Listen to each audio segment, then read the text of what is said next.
Hello, good evening. How are you? Good, good. Doing great. So happy that it's Tuesday and we are live with Gotham Quilts. Hello to our, I'm kind of used to saying studio audience on our live show on Tiny Apple. We've had the privilege and the extreme honor of having some people watch us live in person. But hello to our in your own home audience. Yeah, leave a comment and tell us where you're watching from. I always love to see where people are watching from. Well, I am here in Pittsburgh today. The lovely weather is great here. How are Yeah. things in New York? Yeah, it's cooled off, but it's weird because it's too soon to be fall. So I keep expecting some like heat wave to hit us any moment. We'll see. Oh no. I hope you're not hoping for a heat wave. Well, almost because it's just so weird that it's this cold this soon. So it would make more sense if it was cold for a couple of weeks and then we got a heat wave and then it really became fall. That's like more of a pattern than Yeah, just like not having the last couple of weeks of summer. That's weird. I hear you. Well, I wasn't in Pittsburgh all week on Sunday. Oh, we've got Tiny Apple from Anoka, Minnesota. Is that who is that? Is that Ken? That must be Ken. Yeah. Hi, Ken. That's too funny. Well, so we've got people Oh, Ragila's from saying next week is going to be hot. See? Okay, there you go. It'll be back to normal. So yeah, we spent the Sunday at the Minnesota State Fair, which is they are making the argument that it's the country's largest fair. Texas, I think, is a little bit bigger. It's got more people, but it lasts for twice as long. But I was watching a kind of a funny show. About the Minnesota State Fair, and they said that over the 12 days of the Minnesota State Fair, people spend a total of $106 million at the state fair. Physically at the fair? Physically at the fair. Yes, you go to the fair, you spend lots of money. Yeah. What are they buying other than like funnel cake? Well, I mean, I'm sure about half of that is in funnel cakes. There are lots of things to buy. You could buy an RV, you could buy a Oh, hot so there's tub. like high priced items there. Okay. There are some high price. You could buy trucks and things there. I think it was new this year. You could buy mashed potatoes. There was a mashed potato booth. Like you could just buy a cup of mashed potatoes. I was about to ask you how that was served because if you're at a fair, how are you eating mashed potatoes, right? Yeah, they just scoop it in your hand. It's a fair food. Yeah. This is like a But one of the loveliest things about the Minnesota State Fair is the fine arts booth. So they have buildings of arts and crafts. I got to see some really lovely quilts from across the entire state. There were also crocheted and knit goods, cross stitching, just all of the fine arts. And it was really funny or really beautiful to see what people were coming up with. sounds like fun. Yeah, I see my mom is here from Arizona. Hi, Hey Allison's mom. Yes, they had quilts and crafts on a stick. That's kind of the big thing. Everything's on a stick. Yeah, that's kind of the fun thing about the foods is fair foods are on a stick. So they'll put things on a stick that really don't belong on a stick. Not mashed potatoes. I didn't see it, although if anyone's looking for an idea for next year's state fair, mashed potatoes on a stick. Sounds like a great summer food. Tried it first, and then you could stick a stick in it. Oh yeah. Oh yeah. They had spaghetti on a stick. What? Yeah, it worked about as well as you think it did. Yeah, that sounds like a practical joke. Like, here, try to eat this. Exactly, right. But I'm really excited for the theme of today's Gotham, Live with Gotham. Right. What are we talking about today? We are talking about the thing that everybody has, but not a lot of people know the intricacies around this thing. It is the one thing that you can't sew on a sewing machine without. You are sharp if you focus on this particular thing. Do we have any guesses? Presser foot. Nope, not a presser foot, although that is important. They come in many different varieties. but you might only use one. Do I have you stumped, Yvette? I'm literally looking at my sewing machine. But I have such a fancy sewing machine that it's like not a normal person. Like I even was thinking like foot pedal, but like some sewing machines you can sew without a foot pedal, like a start Mm-hmm. stop button, You right? got a start stop button. Yep. You can some sewing machines don't even take electricity. They have the treadle. Yep. So Kim already got it ah, in the comments. We are talking today about needles. oh And right. needles truly are the unsung hero of your sewing room. It can make such a difference. So we've got lots of different versions to show you all about needles and really why you should pay attention to your needle. That's if I could leave you with nothing today, it's please pay attention to your needle. Don't neglect your needle. I am not going to call out any names, but we did have someone in the shop not too long ago. It was just during shop hop, and she had been sewing for over a decade. I want to say it was like 12 or 13 years. The same needle? And the same needle. We were as the bonus buy, we were giving away needles. So you spend $20, you get a pack of needles for $2. And she said, great, now I'll be able to change my needle. And the entire shop just, it was like a record scratch. Everybody just stopped what they were doing to see if she was kidding or not. And she's, nope, I have the same needle in my sewing machine that I had when I started sewing a decade ago. I hope this person doesn't sew that much.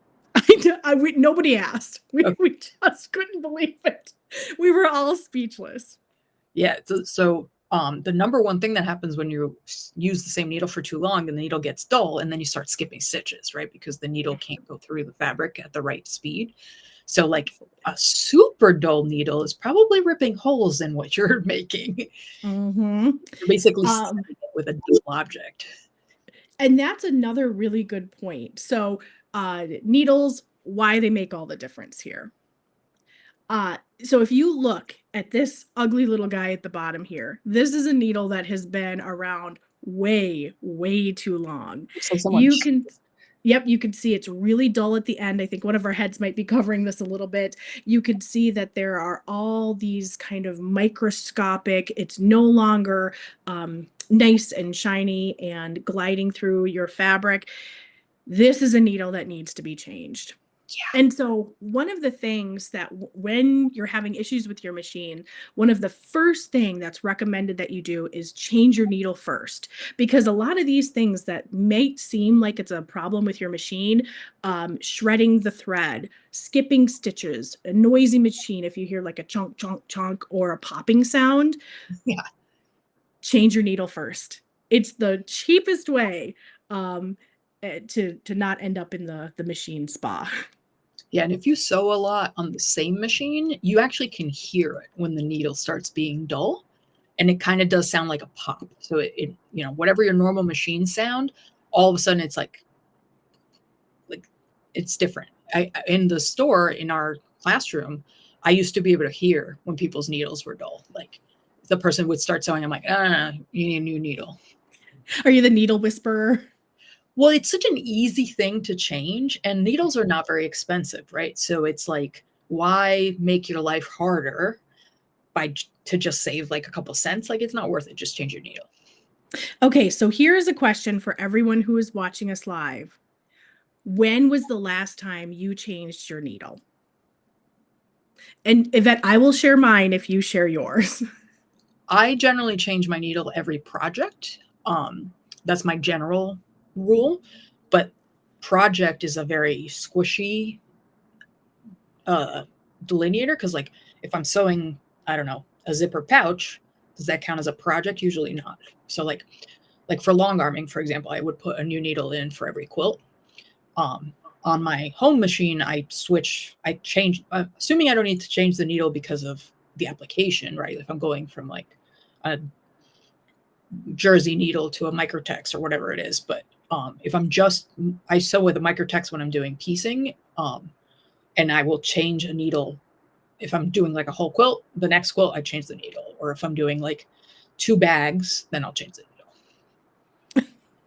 Well, we've got one person who refuses to answer that question. I'm putting and you know what? I have a lot of respect for that.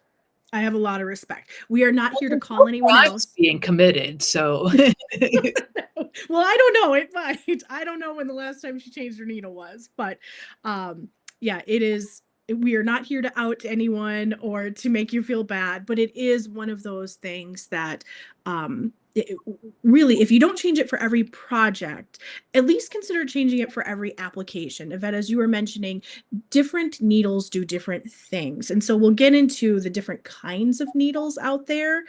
Um, and they are, I would say, probably one of the cheapest ways to troubleshoot an issue and just to make sure that your projects are staying nice. Okay, so Kim is one throughout August, but that's only one project and broke a dozen needles in July. Ouch. yeah, so if you're sewing something really weird, you might break a needle because, like, if you're maneuvering, like, we went through a phase where we were making a ton of those bianni projects where you're Mm-hmm. sewing, like, I don't know, 16 layers together. And, like, sometimes if you get impatient and you're, like, trying to shove it through the machine, that will make a needle break. So if you break your needle, then you got to change your needle anyway, right? So There you go. Okay, so let's start by just talking about the basic parts of the needles. Now, this is not, there's not going to be a quiz at the end of this. This is not meant to feel like school, although the day after Labor Day is when Minnesota schools are back in session. So it does feel like a very school educationally day. yeah. But a couple of the things that I wanted to point out that are going to end up being, I would say, the major difference in most different types of needles are the eye here, the tip and the point here, which kind of go hand in hand. Sometimes the groove might be a little bit different depending on what needle you have. And then if we poke all the way over here, so this is the side view of a needle. We're looking at it from the top in this view.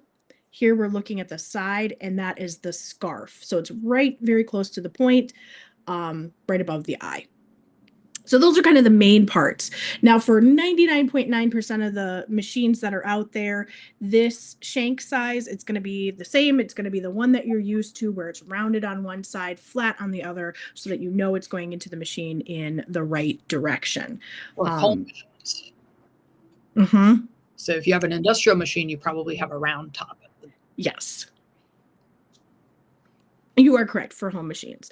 So let's start with the OG, the if you don't know what needle you want, this is going to be the guy. Universal needles have universal appeal. And they're just kind of a plain generic needle that can sew through a lot of different things very well. These are also going to be, and we'll talk about needle size. Actually, let's talk about needle size right now. You're going to have the most variety in this guy. Generally from like a size 60 all the way up to 120. And one of the cool things about needles is, unsurprisingly, the European size tells you something about the needle. So a size 60, for example, is going to be 60 millimeters in width. There's also an American size or a Singer size that goes along with that. And that number means practically nothing, although they do go hand in hand. So a size 60 needle will always be 8 in the American, the Singer. 60 millimeters. That would be this wide. 60 millimeters. So smaller than a centimeter.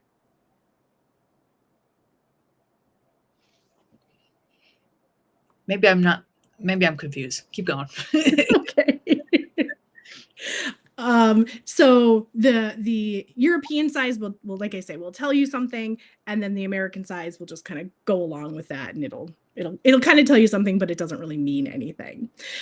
So probably the most common size that you're using for sewing is like a 70, 80, maybe a 90, depending on what you're sewing. So that's kind of where the bulk of these needles live. But if you need something smaller or larger, the universal will fit the bill. And the way you know what size needle you need is it corresponds with the size of your thread. So the thicker your thread, the thicker your needle. The thinner your thread, the thinner your needle.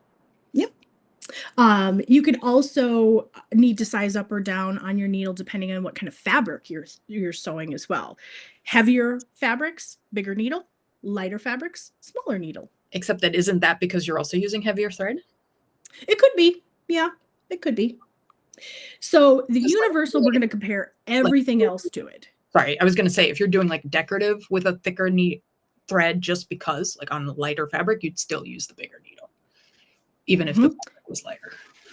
Indeed. So we'll get into a couple of those special scenarios a little bit later, but let's talk about the different kind of needles. So every other needle that we're going to talk about here, we're going to compare it to the universal. So you can see this is kind of that standard general eye size, general kind of mix between pointy and roundy. A jersey or a ballpoint needle is going to be for those knit fabrics. And what's interesting about this is you can see the point here is rounder than the universal.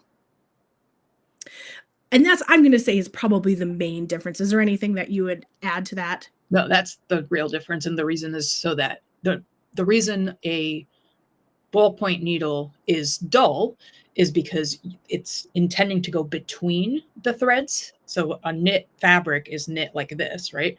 And the needle needs to go between those threads and not pierce those threads. Because if you cut one of those, it will unravel, right? Whereas if you cut a woven thread, it's not as big a difference. So it maybe I didn't explain that very well, but that No, you actually explained it really well. It just kind of like pushes away the fabrics instead of poking through.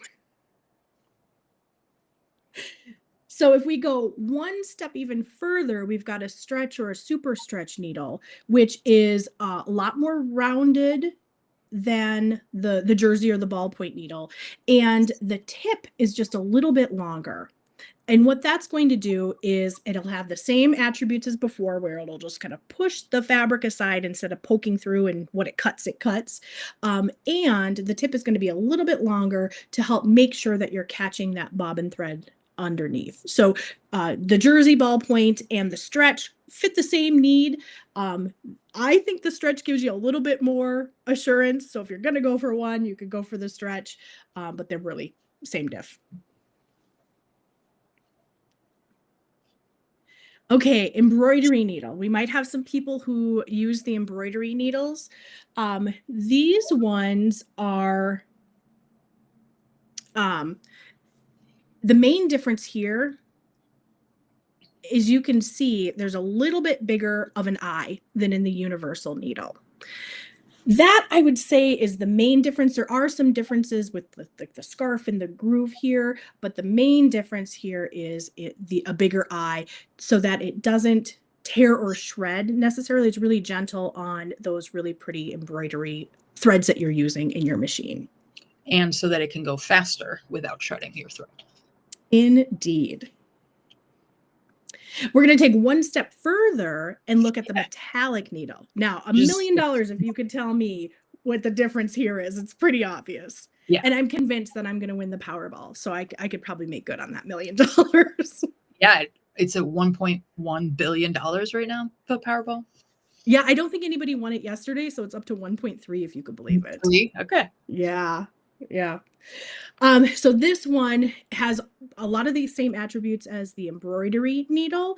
It's got an even bigger eye for those beautiful metallic threads so that they do not shred and don't break.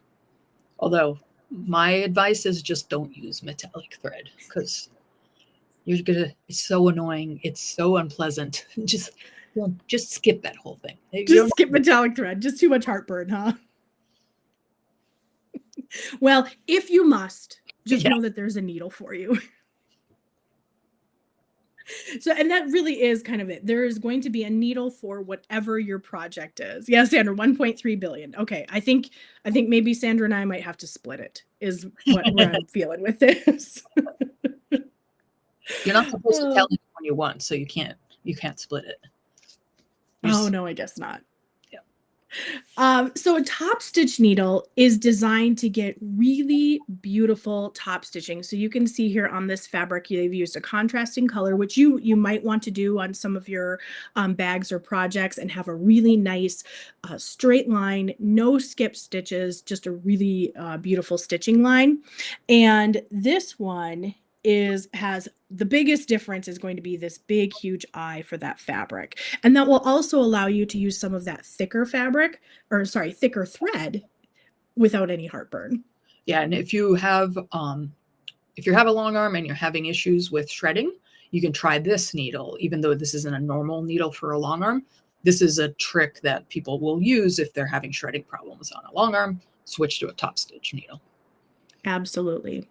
Now, I don't know that I have ever used this personally, but you could also, if you are stitching with multiple threads in the same needle, you would want a needle with a bigger hole, bigger eye, just like this one. I'm not sure that I'm quite brave enough to try that, but if you were ever so inclined. Yeah, so like if you had two spools of thread and you wanted them going through the same needle.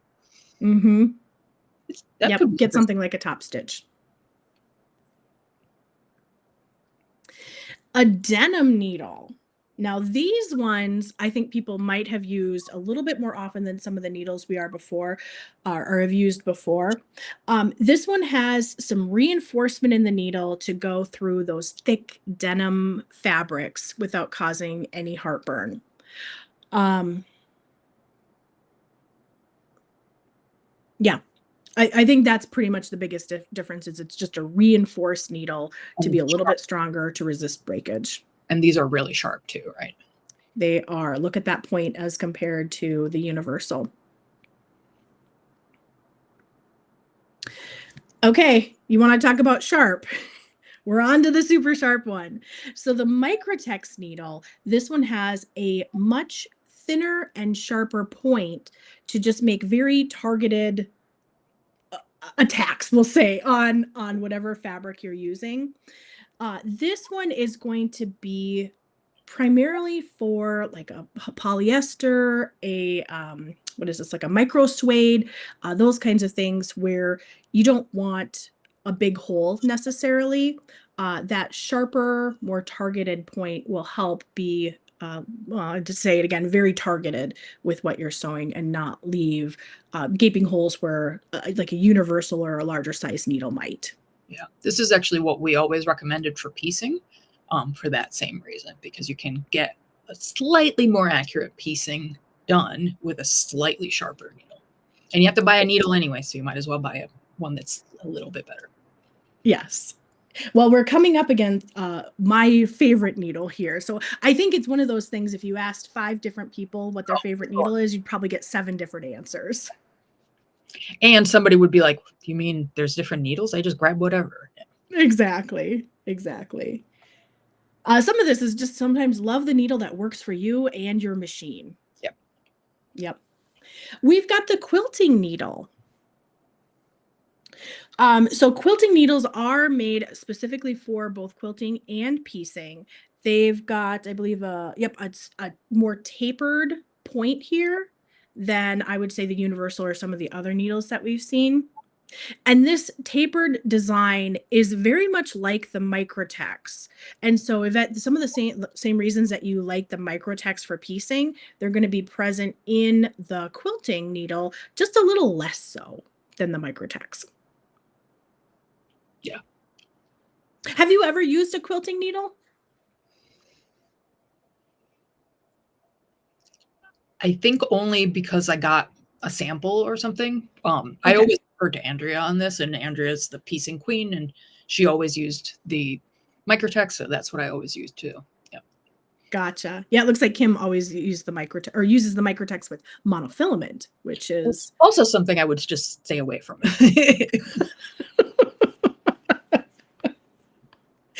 Oh, goodness. Okay, now we're coming up against my favorite needle. Yeah, so these are like more specialty needles. This one I would say is kind of on the verge of a specialty needle. So the super non-stick needle is like a regular needle. So we're very close to like the quilting. You can see the tapered point here, but it has a non-stick coating on it.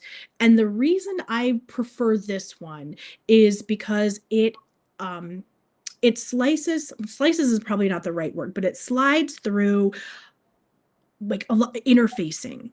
Right. If you're making a collage quilt where you've got many, many different layers of fabric and Blue. fusible Yeah. and glue and all those things.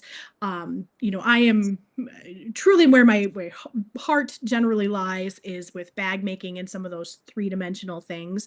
And so a lot of times you're using interfacing and sometimes even glue to hold things together and many layers. And so the super non-stick needles cut through all of that. So you've got some of those features of like the quilting needle or probably not as sharp as a microtex, but the quilting needle that are really great attached with that non-stick coating. So if you were doing like fused applique, would you use this needle? I would. Anytime I'm using fusible, anytime I'm using interfacing, I actually have this just sitting in my machine, so I use it for regular piecing too if I'm just going through, a Makes sense. couple layers of quilting cotton. Mostly because I don't love changing my needle. No one does. Yeah. So I picked the needle that will get me through the most number of things that I sew, and I just live with it. Makes sense. So that's the super non-stick. Okay, there are many other kinds of needles. This is not an exhaustive list. These are the ones that we would probably experience most often, or we might come across a project that we like. But Yvette, you were talking earlier about thread and eye size. One of the cool things that I learned when preparing for this is that there is some consistency to that. So this is for the standard needles. This is going to be for the universal, the jersey, and the stretch or the super stretch. The eye width, the width of the eye of your needle is going to be 40% of your needle size. So we were talking earlier about how the European sizing actually meant something.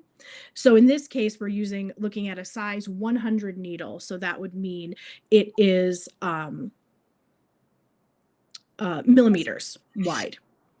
Take 40% of that and you get a 0.4 millimeter eye width. So a 100 is how 1 millimeter.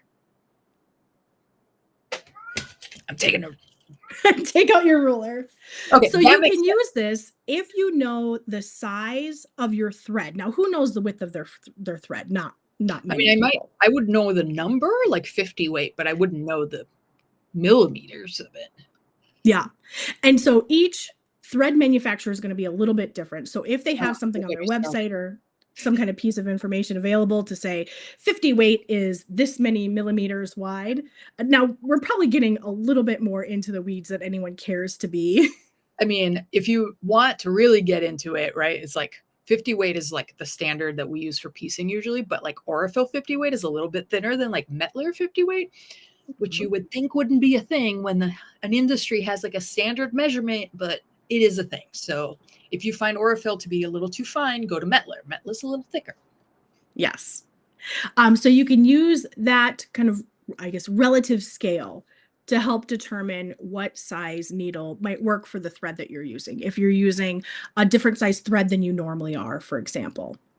Another trick, if you don't want to get into the mathiness of it all, and I don't blame you, is to take your sewing machine needle and slide your thread through it. And if you hold that thread with your needle on it at a 45-degree angle, and the needle just kind of chunks along, you know that you have the right size needle for that thread. If your needle stops, if it doesn't kind of slide along easily, size up on your needle. You need a bigger needle for that thread. Okay. Or just like look up a chart online. You could look up a chart. I don't know, but this is kind of fun if you don't care to look up a chart.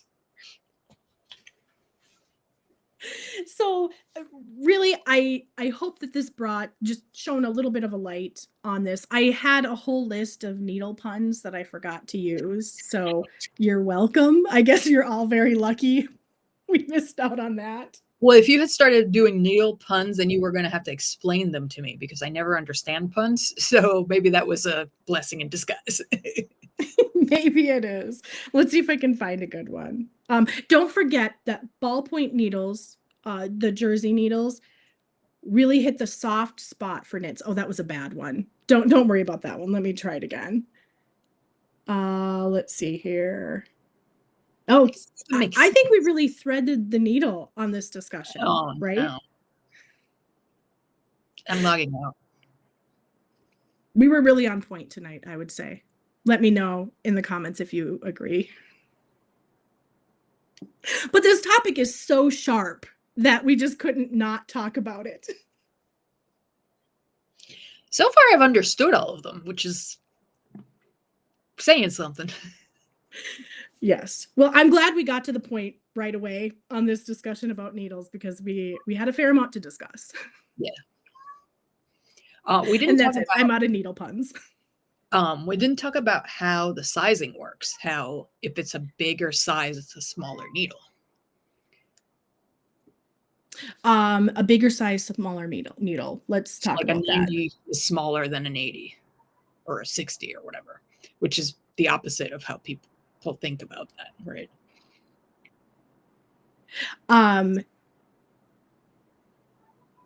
What part of the needle are you talking about? Oh, we need sound effects.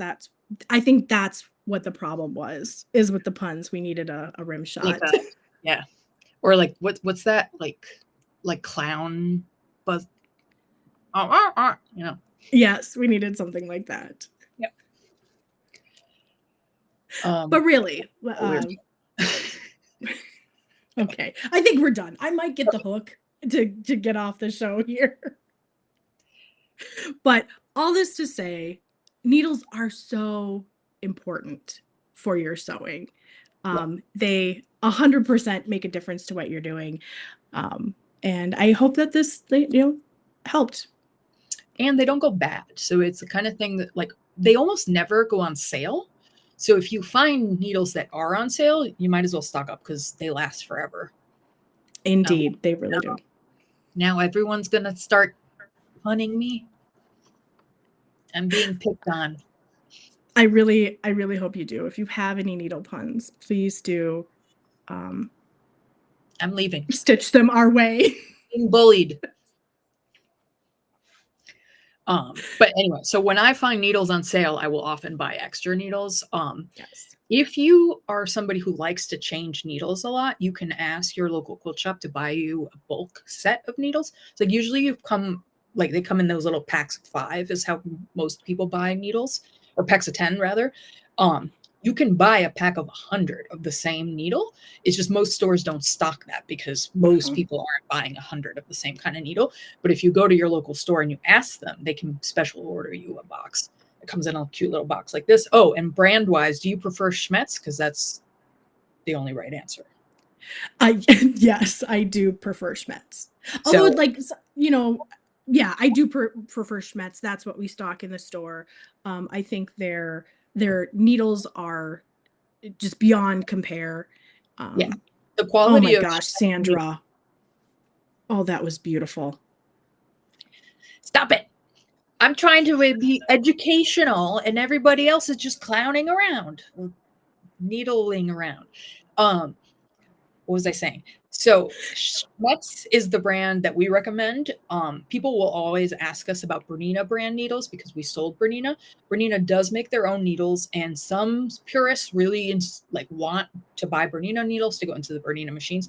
But every Bernina specialist I've ever talked to has always said, just buy Schmetz. Schmetz is the best in the industry. I would not recommend people buy Singer needles, which is one of the other brands. The quality is just not as good. You're going to break them more often. They're going to get dull faster. So yeah, they're cheaper per needle, but when you end up needing twice as many needles or 10 times as many needles, the savings goes away. Plus, who wants to be changing their needle over and over again, right? Yes, or searching for a tiny piece of a needle somewhere in your sewing machine. That's the worst when you break them and it goes flying and you have to go find all the little pieces, and then every once in a while you have one that gets stuck in the machine, and it's like, ideally you don't break your needle ever. Ideally, right? Ideally, in a perfect world. But yes, that is that is the scoop on needles. We will always take needle puns. No. But I'm not seeing any questions in the comments here. So I think with that, please, if you cannot remember the last time you changed your needle, Now would be a good time. I think now would be a good time to do it. Especially if you're skipping stitches. That's the number one thing Yes. to try. If you're skipping stitches, put a new needle in. Yep. Absolutely. Absolutely. Well, with that, let's move on to the housekeeping things. So last week we talked about the Mystery 5.0, the mini mystery. Very excited to bring that to the Gotham folks. If you weren't with us last week, the Mystery 5.0 is a 1-day sew along. You sew a 21 by 21 inch thing. We turned ours into a pillow. You could also do a table runner, put a couple, or sorry, table topper, put a couple together and do a table runner. It's a really fun, quick day long little mystery event. The clues get released a couple of times throughout the day, and you sew along and you make something fun. This one is the link to the group, so it'll bring you actually to the Tiny Apple Mystery 5.0 group. That's where the clues are going to be released. If you see people working on a mystery right now, do not worry. That's just the end of our Aloha. The final reveal will be on Wednesday. So if you were thinking about the Aloha, this will be a great opportunity to see what that was all about. And then we'll be gearing up for that mini mystery later in September. Which one is the Aloha one? The Aloha is the throw size quilt Oh, it's the that first. started a little bit earlier in August, and those have been having clues released throughout the week. Cool. Now we also have some bundles that we have specially curated for you guys. And so all you need are 6 fat quarters. And so we've got some bundles that we put together that we know will work really great in this mystery pattern. You can also use your own fat quarters. So if you want to take a look and see what we offered, see if anything floats your boat, you could get one of ours and use something from your stash too.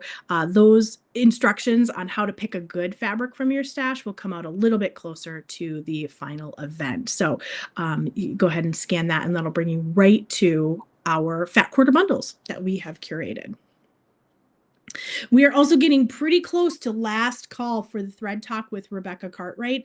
I'm really excited for this one. Rebecca and I had had an opportunity to talk a little bit about her talk that's coming up. That's going to be tomorrow at 8 p.m. Eastern. So be sure to sign up for that thread talk. It's September. I cannot believe it's September Already. I know. It happened real fast.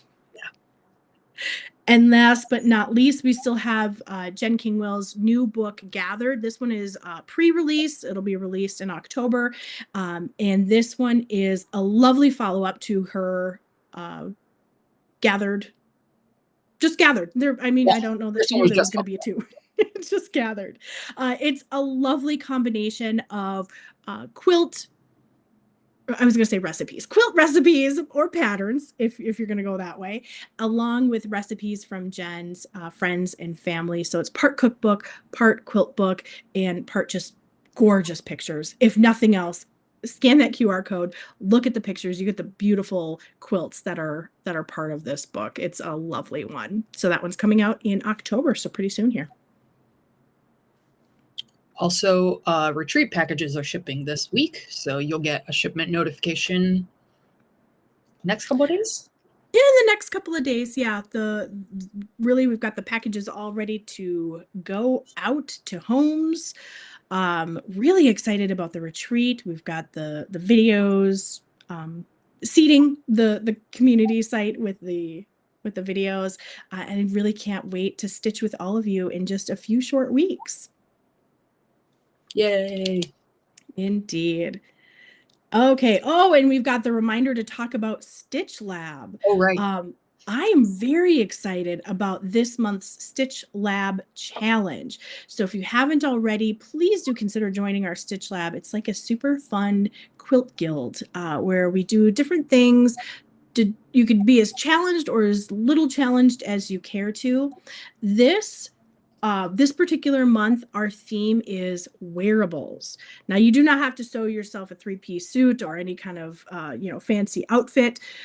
We've got the link in the chat there, so feel free to click on that to get some more information about Stitch Lab. But it's just a really fun community space where we talk about different sewing things, and like I say, it's a great way to learn about something new, get a little bit outside of your comfort zone, or What I even love is like show off something you do really well. So it is definitely member driven. Right. So bring your ideas to the table, or sit back and enjoy ours. And everybody's super supportive. Like, if you show whatever you're making, no one's ever going to be like, ugh, what is that? Right. Everybody's like, No. wow, what made you think of that? Everyone's a cheerleader for you. Indeed. And really sharp people too. So if you're stuck on something, I think this is the group I would bring it to. And various skill levels. Like, it doesn't matter if you're a beginner or if you've made Judy Newmar quilts, like whatever place you are, you're welcome, and you're going to get something out of it. Yeah. Or even what kind of stitching you're doing, whether it's quilting or hand sewing, bag making, embroidery, any kind of stitching is welcome. This is why it's called the Stitch Lab. Maybe we'll get some like crocheters or knitters to join us. Oh, I'd love that. Yes. So that brings us to the end of the show. Thank you all for people who provided needle puns. I don't think Yvette thanks you, but I do. But thank you so much for joining us. We will see you next week, same bat time, same bat channel. I'll give you a little sneak peek about what our topic is going to be. Oh. And we might have some stiff competition. I'm leaving. We'll see you next week, Tuesday at 6:30 Eastern. Thanks so much. We'll see you then. Thanks for joining us, everybody. Have a good night.